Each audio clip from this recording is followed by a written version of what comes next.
All right, we'll go ahead and get started with this session. This is the agronomics and management section that Dr. Whitaker and I will share. A lot of the work we do, or all the work that we do collaboratively. So a lot of what you'll see is representative of both his and my programs. I'm going to highlight cotton variety performance, and then Dr. Whitaker will take over and talk about management of these newer varieties and how we should position them in appropriate environments. Go ahead. All right. Has anybody not seen our website? Most everybody in here is familiar with our webpage.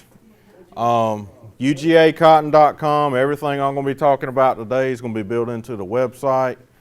For those of you who aren't familiar with it, you can find our blog posts all throughout the summer on current items or current issues facing the cotton industry. If you scroll down and click on the link for our online cotton variety performance calculator, if you don't already know, calculator can host up to 5 varieties at a time that you want to compare. You can select the type of environment, that's irrigated, dry land, or both. The trial year, and we always encourage growers to look at multi-year data. And then the trial type, your options there are OVT, small plot, and then the large plot on-farm trials. We encourage growers or users to look at both of those.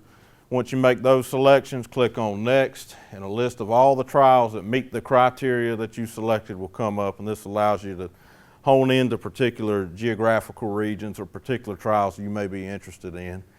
Once you make these selections, you click on Calculate, and the variety comparison comes up.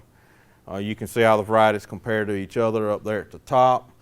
The number of trials used to make that calculation, that's based on the criteria that you chose. So it's only going to select for information from the trials that meet all that criteria. So if you see this number is real small, you may want to modify your selection criteria a little bit so that you can get a few more trials into that calculation.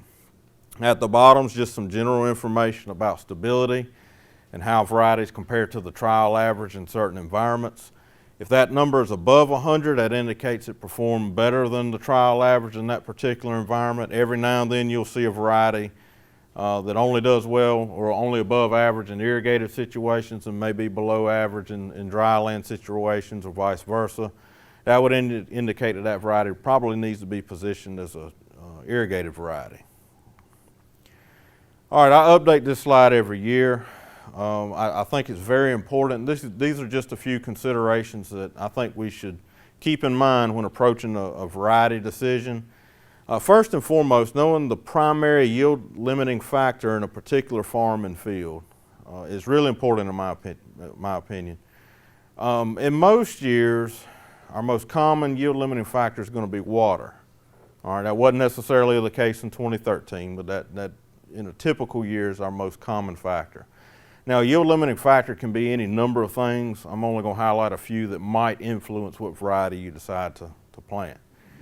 Weed control, if there's a pigweed situation that's out of hand, then obviously we're looking at technology options first, and then looking at yield and other factors within a particular technology package. Nematodes, as if you heard in other talks today, there are several companies that do offer a few varieties that convey some tolerance to root knot nematodes. So if that is in fact the most yield limiting factor, those varieties may be considered for that. I think it's important to keep in mind too that variety performance is going to be relative to the environment that it's planted in. In our worst case scenario, our lowest trial average this past year, even our top variety there didn't perform much over 700 pounds. So it's relative to the environment. We hear this all the time. But that's 180 pounds better than the bottom variety in that particular trial. So it's relative to other varieties in that same environment as well. Conversely, in our highest yield environment this year, our bottom variety, the worst variety in that situation, was still over 1,300 pounds, and I don't think anybody would turn down 1,300 pound cotton. However, we did leave over 300 pounds on the table just by choosing that one variety. So again, it's important to keep this in mind.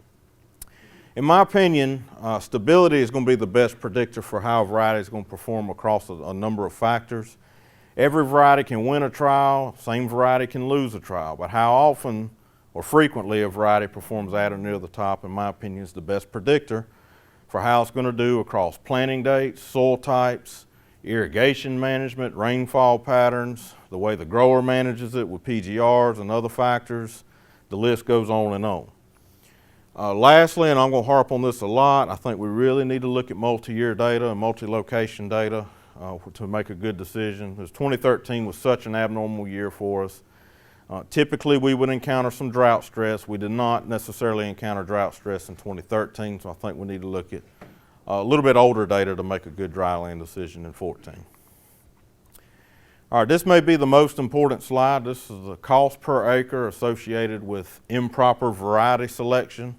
I'm focusing mainly at the bottom of that chart there, and that's for 80-cent cotton, which was fairly realistic for most folks this past year. And this data was taken from our 17 on-farm replicated cotton variety trials all across the state. So this is not an on-station small plot trial that I did. These are in growers' fields. These are realistic numbers. The point I want to make is even for a very small error in variety selection, so if you were to compare the average of the top 4 varieties versus the average of the middle 4 varieties in each individual trial, and keep in mind there's not always the same winners and losers in every single trial. So we did this for each trial, but if you were to make just a little small error in variety selection, so you didn't miss it by much, that still cost $77 an acre this past year. And that's quite significant, because if you were to do everything you would need to do for pigweed management, that would run you $70 to $90 an acre, and we're already at that just with making a variety decision. Take that one step further. If you were to compare the top versus the bottom variety in each trial, then that figure goes up to over $230 an acre. And that's quite significant. Now, if you're committed to planting cotton in a particular field, then that decision doesn't really cost you anything to make that decision. But this is the kind of money that we could be leaving on the table if we're not careful. Most of you are familiar with our own farm variety testing program that Dr. Whitaker and I started back in 2010. And we plan to continue this program on into the future. This year we have more varieties than we ever had, a lot of new varieties in the program this year, and we had 12 in all, and here they are ranked according to their combined average across all 17 trials that we had this year. And in this column, that's the percentage of trials in which a variety was number 1 in the trial, the percentage of trials in which a variety was within the top 2, and then lastly, within the top 3 in any given trial. So Delta Pines 1050, 1137, and 1252 we've seen for a couple of years now at least. And Cropland Genetics 3787, all 4 of those varieties in 2013 were roughly 50% of the time in the top 3. Next Gen 5315 and Phytogen 499, both of those varieties about a quarter of the time were in the top 3 in 13. Most of you are familiar with the way I display variety data. Here are the varieties listed in that descending order based on their combined average. Those are your individual trials. Ones highlighted in blue are irrigated trials, so there was an even spread of irrigated versus dry land this year and intertwined with each other. They're in order too based on their trial average here at the bottom. So our lower yield environments are on the left and our higher yield potential situations are on the far right. Typically, our lower yield environments would indicate some level of drought stress, and we did have some environments ranging from 600 to just over 800 pounds an acre. Again, typically that indicates drought stress. This past year, that was essentially a factor of the exact opposite of that. Excessive moisture really caused those lower yield environments this past year. Everything in green is in the top 3 of that particular trial. So at trial number 1, your top varieties were 499 was number 1, Dynagro 2610, and then Next Gen 5315 were your top 3. So typically we display this to try to look for trends in where a variety, whether it might perform well on the right side or the left side of the chart to determine how to position it. But again, this year everything was so wet that basically all we can really do is look at frequency altogether. All right, I don't want to harp on older data too much, but I think it's important to look back in time. The 2012 was also a wetter year for us, but nothing like 13 was. Those top three Delta pines, 1252, 1137, and 1050, very consistently in the top three across the board last year. But again, our lowest yield environment in 12 was still over 2 bales, indicating we really didn't capture a true dry land assessment.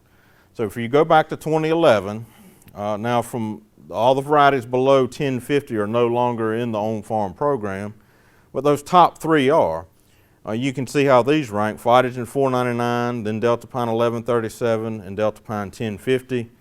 Very, very consistently in the top three across the board.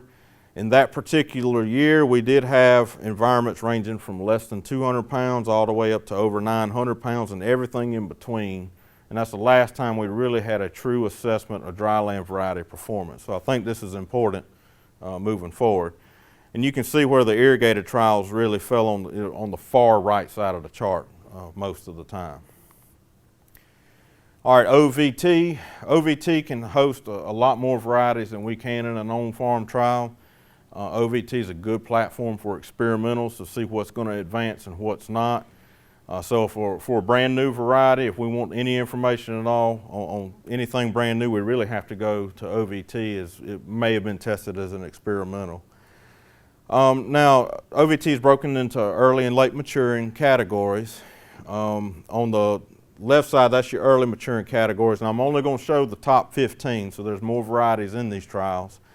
And this is the percentage of trials in which a variety was statistically the same as the top yielder, and then that's the percentage of trials in which a variety was the number one variety in the trial.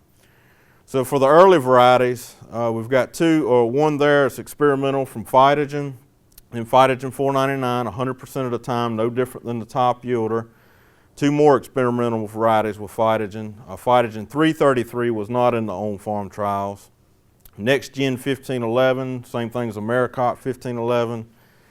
Delta Pine 1034, Phytogen 339, then several others that you probably have seen before. Later maturing trial, experimental one from Delta Pine, experimental from Phytogen. Cropland 3787, Delta Pine 1252, new one from Bayer, Stoneville 4747, the Next Gen 1511 again in the exact same rank, Phytogen 499, Stoneville 6448, several more you've seen, Phytogen 575, Delta Pine 1050 and 1137. Then this new one from Delta Pine 1454 NR, they're touting to have root knot nematode tolerance. To wrap up, I think it's best to plant multiple varieties just as a general recommendation. Every variety is going to have weaknesses, every variety is going to have strengths, but planting 3 or 4 varieties will help you learn these varieties, learn how to manage them, see how they're going to perform on your farm, and also spread out your risk. I like to look for those very stable, consistent performing varieties across a wide range of factors. Brand new varieties, I think it's always good to be trying something new, but do so on a limited acreage.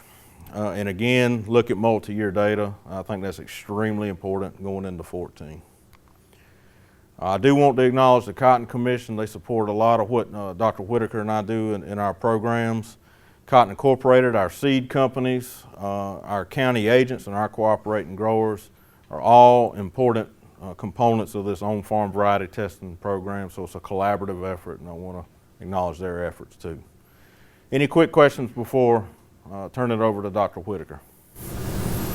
Is this latest year's data in the calculator? We were told it would be live at the end of last week. I don't know that it is yet, but it should be very soon. Guy, I've mentioned this to you before. Yes, sir. I still have a problem with all maturity varieties, the late and the early, planted the same date, the foliated the same date, and harvested the same date. I just don't think that gives us what we need. Well, in some situations, and I don't see all of them, but in some situations, it's the ones I have seen, it is fairly rare, and I'm assuming you're talking about OVT. Is that correct? Okay. It is somewhat rare that there's late varieties with unopened bolls, or an early variety with lint falling on the ground. I can't say we see that very often. So I don't know that they're penalized in that manner from a length of season standpoint. Taking an average down the middle, it's penalizing the ones on either extreme, to me. Yeah, I understand. I understand. I can't look at cotton and see a 100-pound yield difference. And in Yeah. 1,500 pounds, I can't look at it and see a 200 yield difference. Yeah. But I do like to look for commonalities between the on-farm and OVT. And a lot of times, especially in the years we get some stress, you do see some very similar trends. But OVT, again, hosts a lot more varieties than I can do in an on-farm trial. And so I like to see how varieties rank in OVT that we couldn't include in an on-farm trial. You know, there's no way around it. Yeah.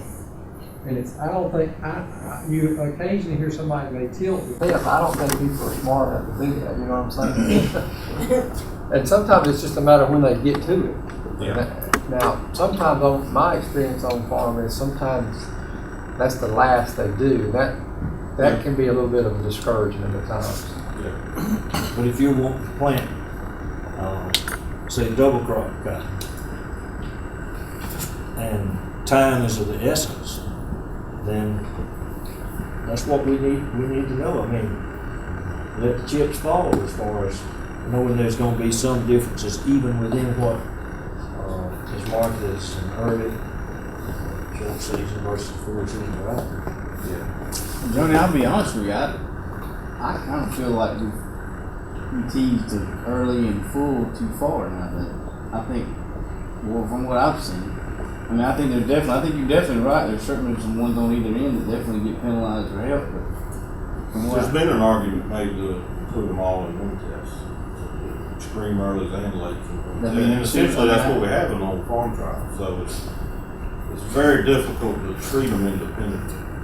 Year in, year out, we defoliate too late. Yeah. And harvested. We do, and that's the customary of South Florida. Any other questions? All right, I appreciate it.